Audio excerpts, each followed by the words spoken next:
amagara amahoro ndetse n'amafaranga nivyo twifuriza mwebwe mwese mwandanye kurikirana ibiganiro cyo kumbonesha kure yacu ariko kandi ni yanyu ya Look Media twaha ikaze mu kiganiro c'inkino ca Look Sports cyo kuno musi wa gatanu genekerezo rya gatanu kwezi kwa 12 cya kwa Kigarama umwaka wa 2025 ni wa gatanu wa mbere ukwezi kwa Kigarama twize neza yuko mumerewe neza mu banyu ndetse no mu vyanya aho bitameze neza twifurize kwihangana ni Bokwe Singabire Jules muri studio za Look Media ndi kumwe na Loris Ndongozi ndakora mu kigero niki ya nani ndakwamukije ndaramukije n'abakunzi ba Look Media kwa dukurikirana mu biganiro bitandukanye no musi bariko badukurikirana ibiganiro ca sport ca Look Sports no musi wa gatanu ndabahe ikaze naza ko tuza kumarana akanya keza cyane ni wa gatanu wa nyuma wa mbere w'ukwezi kwa Kigarama no kwezi kwa nyuma ariko ku mwaka wa 2025 neza yuko uri fit twanguze kwa urangiza neza ukwezi kwa Kigarama nimwe neza ko ukarangiza kuno kwezi uzoburanangije n'umwaka urangije ukwezi kwa 12 urangije umwaka rero akanje ni ukabantu bakunda kuvuga ngo twovyita ko ari imigenzi iyo umwaka utanguye abantu baripfurizanya ibintu mu mwaka tunashaka ku mastati ngo wa mwaka wanje urageze wa mwaka wanje wo kwishigura ageze eske uko dukurikirana bya bintu bavuga ngo wa mwaka wanje numva eske bibaye byo cyangwa urarindiye ko biza kuba bishika muri iyi minsi 20 ngasiye kwezi kwa 12 cyangwa kugira ngo umwaka uze kuba urangiye eske ntizobona umwaka ugiye gutangwa so tubone stati yavuga ngo umwaka wanje wageze umwaka wanje numva kuko tuzaturagira ama screenshot nawe rero ni umwaka ugiye kurangira abantu bashaka kubisuzuma bavuga ati jewe ntumbe nayo ni haje yaragenze kwa rovyiza nabonye hariho mbi nabonye hari abantu bakunda iyo ari mu ntango z'ukwezi cyangwa mu ntango z'umwaka bavuga hello November hello December hello October kakanu bashatse kuramukanya muragira kuramutsa amezi ari n'abavuga kuramutsa biriye haba bigabisibise sinzi ngene bisi novuga ngo ni cyakina mba niyo nikena hewe niba mu mutwe abantu bafise ukwezi kwatanguye umuntu azi ko ngiye gutangwa n'ibintu new month new goals new target kandi siko bize ngo siko bitegeza kugira umva aheje kugira hello December acajya twize neza rero yuko mwebwe mwagize hello December izoberere mwebwe mwagize hello November bikagenda nabi ni ukwezi kwa Kigarama rero kuvuga ngo muze kwa mikosona nuko rero nigano cha Look Sports no musitaza kwa turabira hamwe kuri journée ya nyuma ya Primus League igiye kuba iba hari na derby igiye kuba mu ntara ya Ngozi hagati mu Rwamesije Ngozi ndetse n'umugwa Ngozi City turaza kwa turaba ndetse n'izindi nkino zigiye zitandukanye Ignore acari top of the table turabe uko iyindi migwi bifashe ariko kandi turaza no kwa turaba hanze y'igihugu turabe muri English Premier League turabe uko bariko rakina muri mundi hagati nako zari nkino zimeze neza cyane hagati ya imibiri nkaza Arsenal no musiri yoboye igamo rya Premier League Manchester City ariko ironka ibitsindo 9 mu rukino rumwe ugana yatsinze 9 yatsinzwe 2 n'umugwa Fulham iri kifashwa gutsinda n'abakinyi bahoze bakina mu mugwa Arsenal witwa Emile Smith Rowe ndetse na Alex Iwobi nuko tuzo ndetse no kuba turaba izindi nkino zigiye zitandukanye zitekanije muri ino weekend umugwa Arsenal zakurukira n'umugwa Aston Villa kuri Villa Park Stadium nazo ko no Aston Villa ni imwe mu equipe yaje kwagora Arsenal muri no myaka ibiri heze kuri Mikel Arteta ndetse na Unai Emery na equipe iri en forme n'umusatsi ni challenge ikomeye cyane kandi hamwe bangana dusaza kwa turonka umwanya kwivuga hamwe Aston Villa yoza kwitsinda Arsenal nayo iraza kwa iriko irinjira muri title race nubwo bigorana cyane uko ariko kandi tutaza no kwa duca muri Liga Santander FC Barcelona irikira na Atletico Madrid muri mu hagati iza no kuba itsinda haje kubagaruka mu kibuga Pedri Gonzalez umwe novuga mu bakinyi bafatira runini cyane mu FC Barcelona ndetse na Rafinha none wari kwaje kuba agiye na performance nziza cyane ku rundi ruhande uwitwa Kylian Mbappe ndetse na Real Madrid nawe kwakirana kana Atletico umva yari Atletico usineye karakina no mbi yamaje muri Espagne bariko barabatsinda nabone ibitsindo bigira kuri 3 kubusa harimo ibitsindo bibiri byitwa Kylian Mbappe lote umufaransa n'umusona uko ari muri forme zimeze neza cyane inkino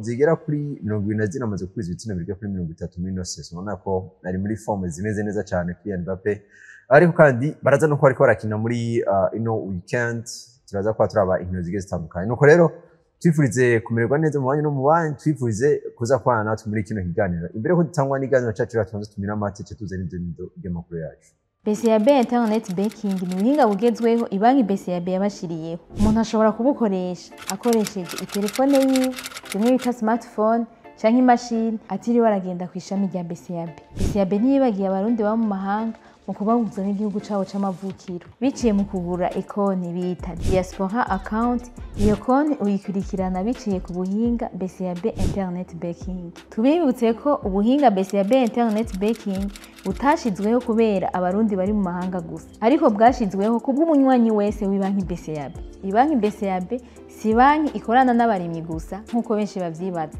ariko ni banki ikorana n'ibisata byose. Shika mu iterambere na BCAB.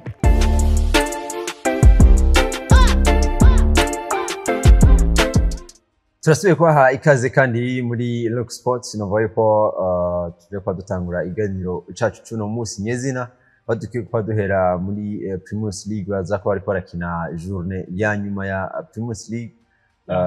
muri Fazal batwatari mu kwezi kwa 12 baca bazi ko Primus League abakinyi bayo dotwas cange abamenyereza niki bararonka ku kajyo akaruhuko ko kwitegura Fazal Tour hari ayandi mashampiyona ibyo bintu bitaba bava muri babandaniriza ko baheruka batangura dosubira guheruka baheza rero no munsi nakajyo keza ku bantu bitaba byagenze neza muri Primus League muri phase ya rebwa ngo baze kuba baronka ku kanya gatoye ko kuza kubana n'abakinyi mwanya muremure nimba ari ama tactique yandi baza ko biga bakoresha ngo baze kubahindura ibintu muri phase retour ni nakanya keza ku migwi ko gushaka kongereza abakinyi effective amarokiti yego wao abonye n'imigwi idakora ntuze idafata ukaruhuko iraronka ku kanya ngo biratandukanye kuri n'umunsi nimba baza kuronka kanya kongeramo abakinyi baza kuongeramo kandi bafite nakanya gukora na entraînement imbere ko phase tuza gutanga ngo hari umwanya baranamenyerana n'abandi bakinyi bavye nk'ibura nk'akaronko muri spinari umukinyi mugura mercredi samedi ukanda ashike meeting ashakira nta mwanya baba arianaza ko naba professionnel n'umuntu ushaka kumwereka tactique rimwe kabiri akaba yamaze kuja kutumenya abandi nuko aho uri kuvuga muri equipe y'Ankarorero bo equipe zose ku mugana w'Uburayi okay murakoze nuko rero kuri no journée igira ya 15 hari amwe mu marandevu akomeye cyane niraza ko iyo twera ko ni hagati y'umugwa Aigle Noir ndetse n'umugwa Vitaro Football Club ni Vitaro yaruka gukina derby yaje kuba irangira atawutsinze yundi umva naze ko baba ngo ni bigatanya gusa cange nutugatanya gusa bo ni bigatanya gusa uravye kuri kahise uravye kuri kahise tugatanya ariko turavye kuri ku uno munsi muri Primus League turavye Vitaro turavye Interstars naza ko nutugatanya tugatanya twari twahuye harabura ubushobora kuza kuba atsinda ubundi naza ko imbere ko tuja ku rukino rumwe naza ko no munsi muri kuri nozi ga 15 Primus League inkino zikomeye gose ari inkino zikomeye cyane cyane kuri no migwi itatu yose iri mu kanya cyane ndavuga Aigle Noir Flambeau du Centre na Bumamu bose asi inkino zikomeye cyane Aigle Noir izoba yasohotse ikizo bikirakina n'umugwa Vitaro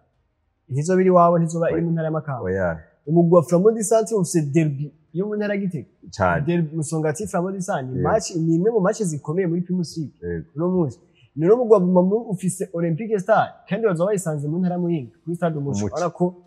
nama equipe za match akomeye nibaza ko rero muri kuri nozwi turashobora kubona ikibazo ni iki est-ce que Aigle Noir Flambeau du Centre na Bumamu zizotsinda zose zazimaze ziko niyo vyagenda kuri nibaza ko dufise match zigesha na hari rendez-vous zikomeye cyane zimwe atari zo kurata ona ko hamwe ugira akantu gato ifopa araza kuba bishije abandi hari n'undi rukino rukomeye gutugatanya dutoya muri Primus League urukino ruza nibaza kuza kuri muso wa gatanu mu gwa Beje Green na Bundesport Dynamique mubabonye ya migwi iri kumwe nyene hariya munsi nibi tuzishire mu marandevu akomeye nazo amande bakomeye hagati yayo ubaza avuga ati jewe naratsinzwe n'izindi mbwa reka wowe ndakwiyahurire ku bana ahaya tuvuge ko tugatanya kwe umva muri minuscule apare dushire muri majuscule rero nuko duhere kuri Vitaro Aigle Noir ni Vitaro abona yuko uno munsi ntiri kuri niveau yayo abakunzi bayo bari bayiteze ko ni Aigle Noir no munsi twegeranya na equipe ya Arsenal mu gihugu cy'u Bwongereza ubona ko iri kuri niveau iteye ubwoba iri mu kibanza ca mbere ariko kandi urabona yuko igifise n'inkino z'ibirarane ubona yuko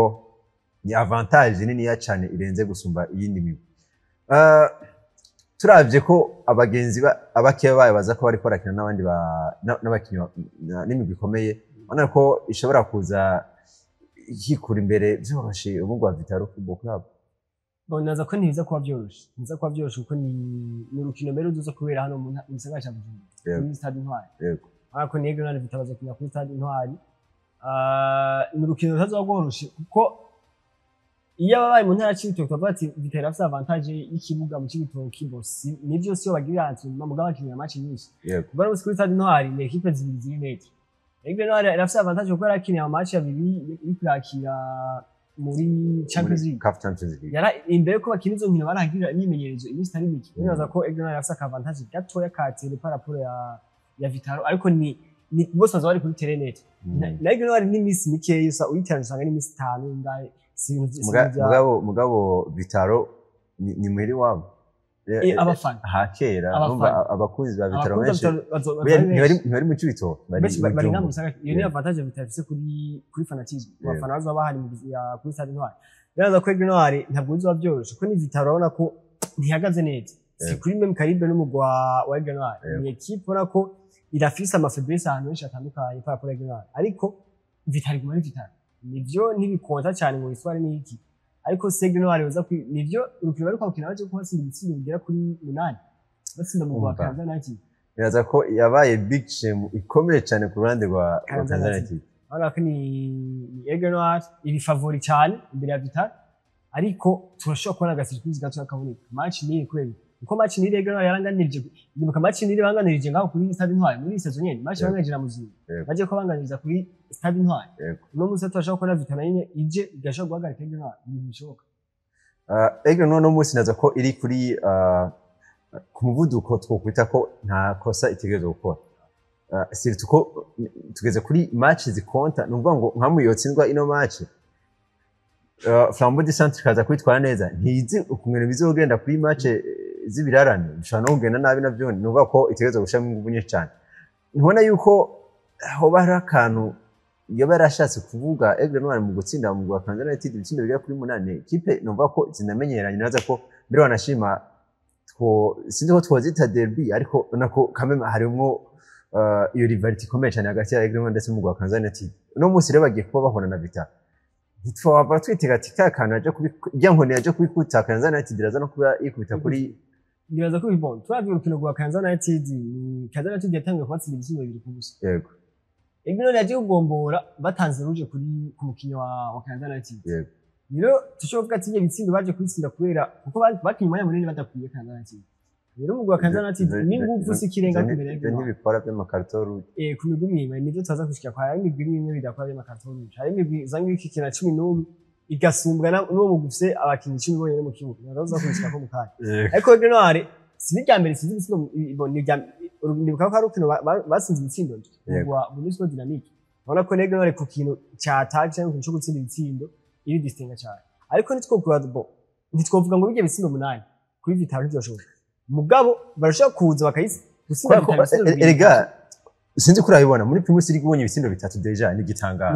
ibaze rero ibitsindo 8 ibitsindo 3 ni gitangaro bikomeye muri Primus League 3 ni gitangaro ibitsindo 8 ibyo nibaza ko ni Aigle Noir sinazo ko ari undi mugosha gutsinda ibitsindo 8 hano muri Primus League rero iyo turiko turabona ibitsindo byinshi rero nshatse kuvuga eske nitwoza no kubona niyo difference de itangaje cyane hagati ya Vitaro nibaza ko byogorana cyane kubona difference de irenga ibitsindo bibiri hagati ya Vitaro kuko ni Vitaro ikwikinira mu gisagara cya Bujumbura Stade Intwari niyo stade niho yandikiye amateka menshi abafana benshi barafite hano mu gisagara cya Bujumbura rero nibaza ko ni iyo difference la difference y'ibisindo bibiri sinaza ko bishoboka nuko Ingoma Stadium hagati y'umugwa Flambeau du Centre ndetse n'umugwa Musongati ni derby ikomeye cyane kubera yuko no musi naravye buriya wanashima na Musongati irasa nuko ivyuka. Musongati twegeranye na Chelsea Football Club mu gihugu cy'Ubwongereza iritwara neza ikanitwara nabi cyane. Uvuga ngo wimosha uri umuntu ashaka gutereka umushatsi mugenzi uzokwimosha ari uko Musongati izinze maje cyane kuri yikurikiranya uzotereka umushatsi wawe ashizo bari bibazo uzowibagiye. Rero bagiye ko bahora n'umugwa Flambeau du Centre no musi Flambeau du Centre nose makuru kiritwa neza ariko iri no muri course ya titre ya Premier League. Ni match komeye cyane nibaze ko abantu bonafatira ko mu kuraba mbega Flambeau du Centre iri sire muri no course ya Premier League. Bonaza ko ni match komeye gose. Iyi match yazo no musi ugiye kuraba mu ntara Gitega iyo hariko araba derby usanga hari alert ikomeye, usanga hari circulation, usanga abafana benshi ba Flambeau du Centre, abafana benshi ba Musongati. Nibaza ko ni equipe zikibana cyane, nibaza ko niyo ntara dusigaranye mu mvuga ngo derby nya derby cyo ko ni derby muri football, nta derby ngo zikiriho message ngo zango z'City naza ko nanyizo ari derby mugabo sinemi. Nibaza ko n'abantu dusiganye derby bati hariho match ya Flambeau du Centre, hariho match ya Flambeau du Centre na Musongati. Hariho event ikomeye mu ntara Gitega. Naza kuri umunsi ni derby je kuba nivyo Flambeau du Centre ni ya kabiri kandi iri muri forme nziza iri kwegwanya kene kombe ariko kandi ije kuba Musongati nayo nyene idagaze nabi ko iri kwiyatsinda ama match. Naza ko ije kuba mu gihe umugwa Musongati uhagaze neza n'umugwa Flambeau du Centre uhagaze neza. Naza ko n'uzikino ruzo warukomeye amahirwe kuri Flambeau du Centre ushobora kuvuga ko angana nayo kuri Musongati. Angana 50-50 vuga ati ndarahiye 50-50 tuze tubigarukeho. Amahirwe ya Flambeau du Centre na Musongati 50-50 vuga ngo nk'abantu batigira ibintu ya confiance bagitigira abantu bari hano bavuga ati iyi equipe iratsinda canke inganya ndashaka kubishira kuri Musongati yasa amachance yo gutsinda nzego Flambeau du Centre. Okay, interesa turabe ku munsi wa mbere uko bizoba byifashe. Menga ino journée ni journée y'amadeo kugira ngo tuve muri derby yaduca kuri Message Ngozi ndetse na Ngozi City. Message Ngozi ntitwovuga yuko no munsi yoza gutera ubwoba Ngozi City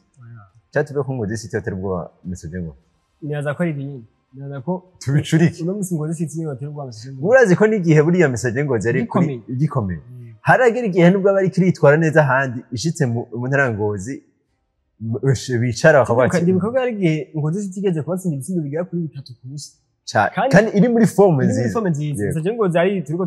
tukibona mu banza 3 vya mbere n'isi yose. Ngozi City abatsinze 3 ku busa nuko ku kibuga urukundo rero Message Ngozi iraza kuberekera kina n'umugwa Ngozi City naza ko ni nabwo rukino rwa nyuma. Ubona yuko zose nta forme yatari irimo nitwoza ko tuzigeranya na n'umugwa Musongati ndetse n'umugwa Flambeau du Centre. Twitege iki muri no match hagati ya Message Ngozi ndetse na Ngozi City? Nibaza ko ni nababanyi babiri baje kuba bakina, nababanyi babiri uvuga ngo babanye kivanye ariko ako kantu ka rivality n'ubundi kagumaho nivyo ko turavye no musi ku rutonde. Nibaza ko nta yaba Ngozi City yaba Message Ngozi cyo turabona ama performance recente yabo ariko barerekana. Nibaza ko nta nguvu nyinshi twokwitega muri ngakino nivyo tuzokwitega inguvu mu kurana derby mugabo au niveau y'ama impact ya resultat kuri classement ya Premier League nta nikizo bari kintu kinini. No musi nitwabona Message Ngozi itsinzwe ntizo bitangaje kandi twabana na Ngozi City itsinzwe ntizo bitangaje. Vuga ngo aho mugozi uzogenda usamahirwe yo gutsinda n'ubundi usamahirwe yo gutsinda. Naza ko ni match ikomeye kubera ni derby mugabo turavye amaniva ya equipe yose barabiri sikirenga. Kubwa Rohis Ndongozi umugwa Bumamuru niwo mugonyene uzoba usigaye muri ino migwi 3 irikira Rwanda igikombe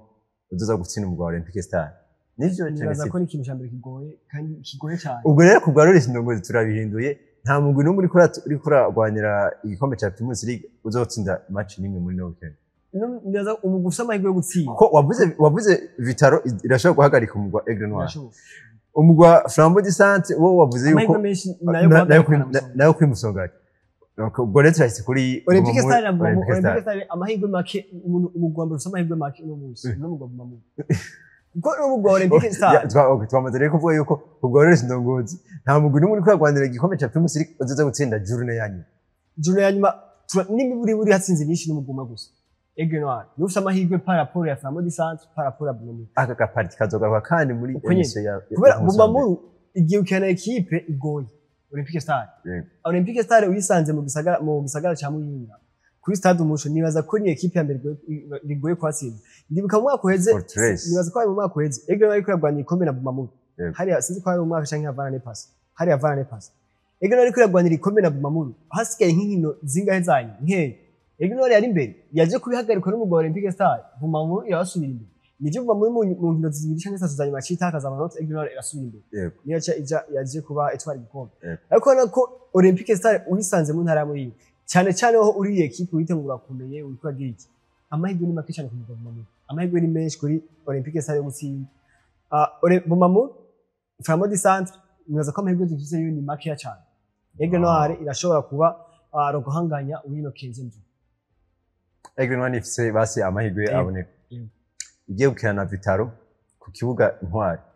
cyaje cyitwa Prince Louis Rwagasore gikinira ku mugwi wa Vitaro amateka ariho bakiri nuko rero nazo yuko nakaryo keza kuguza kugira ngo muze kwa murangiza weekend neza ariko kandi muze no kwa murangiza na n'urukino rwa Vision Interest na Gorizo birahaye izo kuri Stade Intwari nuko ni indwi igira ya 15 ni inkino za nyuma za Primus League muri iyi phase ale ariko kandi hariho iyindi migwi itarakina ama match biraranagiye atandukanye nuko nibaza ko ani makuru avuga muri Primus League tuzoza ku munsi wa mbere turaba yuko nivyo ibintu Roris Ndongozi yaje kwavuga eske nivyo cyangwa se turaze ko yatumuhinza nuko mbere ko dutandukira n'amakuru avugwa hanze y'igure nka twanze tumira make tuza n'amakuru avugwa mu makuru. Emirates Stadium umugwa Arsenal ariko urakina n'umugwa Brentford barazo kuno bita bamwe barabarashi abandi nawo inzuki bazi ukarasa uruyikineza ko biragoye kwego rufata ariko kandi peut-être zirasi yamwe ziri mu kigwi ntubura na zinga habasha nahone neza ko ziri ku kintu sino uruci bari mu kirere ukarasinaza ko byogana ngo uze kuba washikiye mugabo uko biri kose amasasa bigaje kwaso kandi aza kuba bagera rero inzuki ntizishobora gukora kuri gun ku nko nuko Arsenal ariko cyane bisindo bigira kuri 2 kubusa umugwa Brentford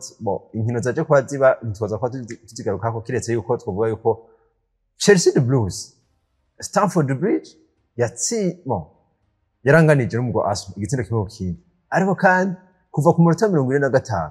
bongeye ko n'ubundi munota umwe yari ifise ikarata itukura Chelsea the Blues bivuye ku ikosa ry'uwitwa Moises Caicedo yakoreye uwitwa Mikel Merino ariko kandi nabo baciye baza muri nondwe hagati muri midweek baza ko batsindwa n'umugwi wa Leeds United ibitsindo bire kuri 3 kubusa kandi hari haje n'umuntu yitwa ngo Corpomel yaje kwagirwa ariko byazi kwahungabanya umugwi wa Leeds Chelsea ntiriseri nuvango imbere ko baza kunganya na Arsenal bari baje gutsinda Barcelona kandi bayitsinda bana yuko bayirushije by'ukuri y'abana bayidomine kabisa kandi nako na match ya Arsenal nivyo baranganije ariko equipe yaje kudomina ni equipe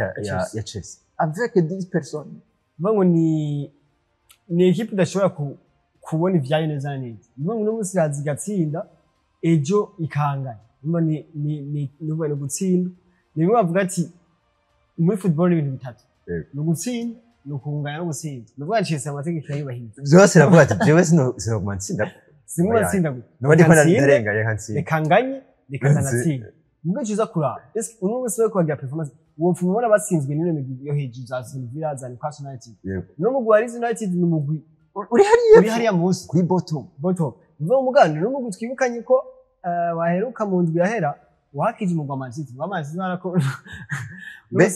ni idahakwana Man City idahatsa Man City ni ibintu by'usigoye babo baje ko babatsinda ibitsino bigira kuri 3 kuri 2 igitsino cya gatatu cyaje kuba kiboneka muri traditionnel mugara kabizi yaje kuvuga ati twebwe Chelsea reka ivyo Man City yadukoreye tubite kuri Chelsea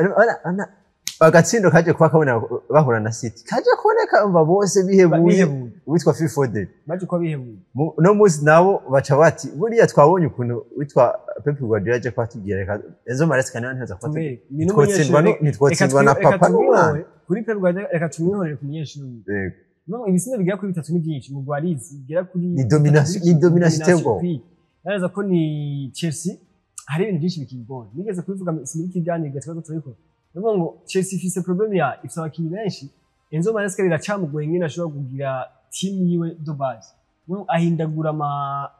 ama plan tactique yiwe menshi amashema tactique yiwe kenshi nico gituma naraza ko ni bimwe mu bintu tubona mu gwa Chelsea udashobora kuba consistent umwanya munini uko no cyane cyane nko muri attack afisa ama option menshi n'abakinyi novuga ngo ugiye kuraba mu equipe ya Chelsea uravye mu wendage yabo n'abakinyi bakiri bato cyane gose kandi n'abakinyi benshi sabakinyi amenye ino top level muri Premier League abatari bashasha n'abakinyi baje ko bagura bakuye mu yindi migi mitoya za Brighton and Albion ino migi yabo Garnacho na nyine muri Manchester United ntiyari titirere cyane kuri area ya Ruben Amorim ngo ni Chelsea abakinyi ifise nivyo Enzo Maresca niyagira imana bakamuha umwanya ni bitamenyereye ku mugwa Chelsea aho umukoresha umwanya ngo agire muga Enzo Maresca niyaza kugira imana bakamuha umwanya arashaka kugudinga equipe ya Chelsea mu myaka 3-4 ari equipe nziza abakinyi bazamenye Premier League uyu mwaka ntumubona aza uno mwaka sinigeze muri Chelsea iza mu igwanya ino Premier League kubera no mu sigambere bibaye no mu ntango za season ni Chelsea iri consistent iratsinda iratsindwa itsindwa n'imigwi irakanatsindwa n'igitsindo kimwe mu bitsindo bitatu kusa ni twaje ko tubona nibaza ko nta misezi batsinzwe no mugwa wa Sunderland ibitsindo bigera kuri 2 kuri kimwe muga Sunderland wala ko ni umugwi iri ko kandi no migwi kwabakono niyo equipe yonyene muri English Premier League imaze gutsinda umugwa Arsenal ibitsindo bigera kuri 2 ngo Sunderland yaje kubitsinda no mugwa Chelsea yaje kubingana na Arsenal yaje kubinganya na Liverpool kandi umva akantu kabagere kuri iyo nkuru ya Liverpool nuko Liverpool yaje kubitsinda igitsindo kimwe cyo gugombo none n'umuntu aragitsinda yarazi ko aronse amateka je ndavyo ndinjiza igitsindo muri Premier League bashangwa ni own goal niyo ndo baza banditse ati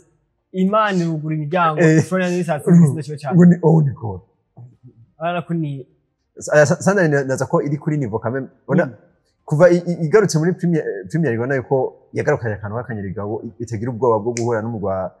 wa Chelsea nigira ubwoba bwo guhura n'umugwa Arsenal Liverpool nako kameme iri kuri niveau hejuru Sunderland nazo ko iri kuri niveau hejuru ni nayo je kuri umugwa Man City mugani Sunderland ifite ingwani zayo haje kuza AFCON izotakaza kinagira kuri 6 canke kandi barashikandwe bafatiye runini cyane no mugwa Sunderland cyane gose twashobora kubona ngaho biba hokiri inyuma niko ndavuga ko mugwa Chelsea nyoza ko mugwa Chelsea nta consistency afise ariko ni ibintu bisaba umwanya bafite equipe y'abantu bakiri bato kandi baje muri Premier League ubushasha bahora muri ajya ama equipe nyine adakomeye aba baje wa Pedro n'abandi mugani nibaza ko Chelsea irafise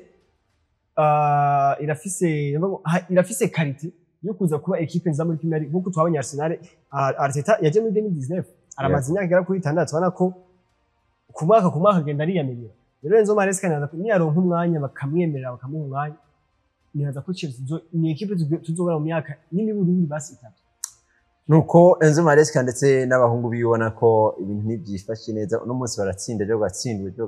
bagatsinda umugwa FC Barcelona bakitwara neza ariko bikaza kwa avyanka bageze kuri Leeds United nuko siyo nyine za kuba iri kirakinaza kwa ariko araba inkino zigeze zitandukanye da Rantreta witwa Manchester United nawe rikaranganya bana yuko kameme biraduga bikamanuka nibyo gufatisha nyine defense nuko n'izindi nkino zigeze zitandukanye ku munsi wa mbere tuzoronka umwanya wiyaguye ko ngo tuza kwatuvuga kuri Premier League n'inkino zoba zabaye muri weekend rero hatu mere nk'abaca muri La Liga Santander nabone bariko barakina muri midweek bariko barakina n'ama equipe yitwa za Atletico gusa witwa FC Barcelona yakakina na Atletico Madrid hari hagarutse ndetse n'abakinyi bagiye batandukanye ba FC Barcelona nuvuga ko baje no kuba nayifashaga ngo baze kuba bitwara neza baje kubatsinda ibitsindo bira kuri 3 kuri kimwe kandi Atletico de Madrid niyo batangwa kuza kuba itsinda ndaza ko araheze igihe kitari gito muri Barcelona tutabona ino trio ya Rafinha na Lewandowski itangurira haraheze igihe kitari gito turiko turayibona kuko bivanye n'imvune no musi naza ko twaje kuba tubona Pedri yagarutse ubona Rafinha ni titirere Lewandowski Lamine Yamal ko ni equipe ya FC Barcelona ibitebwa cyane cyane kuri muri attaque rero musinyaza ko ni FC Barcelona yatanze message avec effectif ikwiye ni equipe ishobora gukompeta mu makompetition yose binaza ko ni gutsinda Atletico Madrid ibitsinda bitatu kuri kimwe twibuke ko ni Atletico Madrid yaje kubitsinda Real Madrid ibitsinda bitanu kuri bibiri binaza ko ni nakazi gakomeye cyane kakozwe no mu rwa FC Barcelona bari kuri Spotify Company bana ko bari ko barayigira Fortress nayo n'umunsi nta rukino namwe barahatakariza batanguye n'umunsi ko baragira Fortress ni na motivation afite ati turi kuvuga gishasha reka twerekane to defend amakurere yacu hano kuri kino kibuga cyacu nyaza ko FC Barcelona afise toutes les qualités ziri nécessaires kugira ngo ishobore kurwanira ino La Liga Santander n'umunsi nyaza ko bamaze gusubira kuri cyane cyane gose ku rundi ruhande Real Madrid reka iragaruka mu cyo twokwita the winning ways ubona ko yari maze iminsi iteka yitwara neza muri La Liga Santander yaje ko iri kwihura no mugwi novuga ko utari muto cyane mu rwa City Club baza ko batsinda mbere banashima n'ibitsindo bitatu gusa harimo na clean sheet umva yuko double witwa Kylian Mbappé ariko tuvuga yuko nivyo Real Madrid yakatsinda bitatu kubose kandi kigitsinda na equipe ikomeye mugabo turavye ukuntu inkino zazihezeho ziragenda hari anagarutse mbere banashima uno mutu tumaze kubona ko ariko aragaruka abakinnyi bamwe ba Real Madrid witwa defenseur yaje muri Chelsea Rudiger yaje no kwa nakina no yaciye anavunika Arnold nawe abantu bavuga ati bon yimeje match ya City ashobora kuba yibutse ko agiye gusohora na Dokukandi mu Espanyol avuga ngo amaboko ntasigaye yanjye je tuvuga est-ce tuvuga ko FC Barcelona ishobora kuza ikamentina hano hantu yasubiye mu kibanza ca mbere twibukanye ko yari yahavuye mu kibanza ca mbere uno munsi subiye mu kibanza ca mbere kandi nusubiye mu kibanza ca mbere kandi subiye mu gihe abakinyi bose no munsi bari ko bari fit abakinyi bose bari fit icyagarukana bwakomeza bwayo naza ko Real Madrid bizoyigo kuko Real Madrid nivyo iratsinda no munsi yari yanshanye match zigera kuri zitatu izinganye itari kuratsinda nganje na Girona nganje na Elche ni equipe ngaje gusa kubundi Vallecano y'amatari Vallecano match zitatu ariko baranganya muri La Liga Santander bana ko uno munsi baratsinze nivyo eske bazobandanya ino bari consistent kuri uno munsi giye bafise umukinnyi ari en forme cyane Kylian Mbappé ndaje ko atsinda double na passe decisive na itanze ayaha Eduardo Camavinga naraza ko ni Real Madrid iri ni equipe imeze neza kandi mugato wa FC Barcelona naza ko amahirwe menshi yose FC Barcelona nimba Liga Santander nimba bashoboye gukuramo ano manota bashoboye kuyakuramo bagarukanye abakinyi bose biragoye gusinda FC Barcelona abakinyi bose ino equipe yose kwi cyane muri Liga Santander ari naza ko akazi kenshi ni kuri Real Madrid tugiye kubona novuga ngo course imeze neza mu gihe Real Madrid nanye yo kwanshana ama victoire kuko niyo baza gusubira kunganya ano match yoroshe kuko nganje na Elche kungana na Rayo Vallecano namanota gusa utakaje muri Liga Santander muri kino bariko barahora na Girona Emana yari yasagirije cyane mu Real Madrid nako mu gihe cyambere byari byansa Real Madrid kabisa niyo byaza ko bibandanye kunyaza ko bizogwana cyane ko bashobora guhagarika ibigosi kapitano w'Ubufaransa witwa Kylian Mbappé no munsi ni Ballon d'Or kandi nta na discussion ngo zikenewe unaza ko Ballon d'Or niyaza uno munsi ntaragira definition niyaza ko agumye kuri no hari ariko ibitsinda arabitsinda ariko so yariko arabitsinda right hari Kane hari Kane wegeze avuga ijambo ryiza yavuze ati ane muri ane ku Dimon nubwo bose ndibitsindo bingana gute ntiyavuze ane ku nubwo bose ndibitsindo ijana Paris ariko nutwara ikombe nta Ballon d'Or shawo no musi ikintu kizoma amahirwe ya Real Madrid hariho Champions League hariho ku Dimon afisa amahirwe muri Champions League Real Madrid ni yamuri mu mafavori misi yose muri ku Dimon Ufaransa buri favori bushobora kuba tushakora buza bukigenza neza muri Coupe du Monde kandi Ufaransa bwigenze neza c'est-à-dire ko Mbappé bayigenje neza cyane Real Madrid itwaye igikombe cya Ligue des Champions c'est-à-dire ko abayigenje neza no musari ko atsinda amahiganwa yose La Liga aratsinda Champions League aratsinda ni meilleur buteur hose Mbappé hamwe boza ko bagira parcours za muri Champions League bakagira parcours za muri Coupe du Monde naza ko nta discussion aba muri Ballon d'Or nuko reka ngo tuzoza ko twiraba mu mwaka uza mu kwezi kwa 10-11 kugira ngo baze ko batanga Ballon d'Or kuno mu Faransa na kuri ko yitwara neza cyane afite ibitsindo bigera kuri 30 muri match 40 nako ariko yitwara neza cyane nuko rero duce turangiriza navuga n'amakuru yacu nabo baza ko ariko rakina muri ino weekend ngira ngo tuzoza kuba turaba uko byifashe ku munsi wa mbere aho hese ndongozi ndagushimiye Yanenda gushimira. reka nshimire mwebwe mwese mwakomera dukurikirana ndayifurize kugira amahoro amagara ndetse n'amafaranga mu banyu no mu byanyu naho ubutani ku munsi wa mbere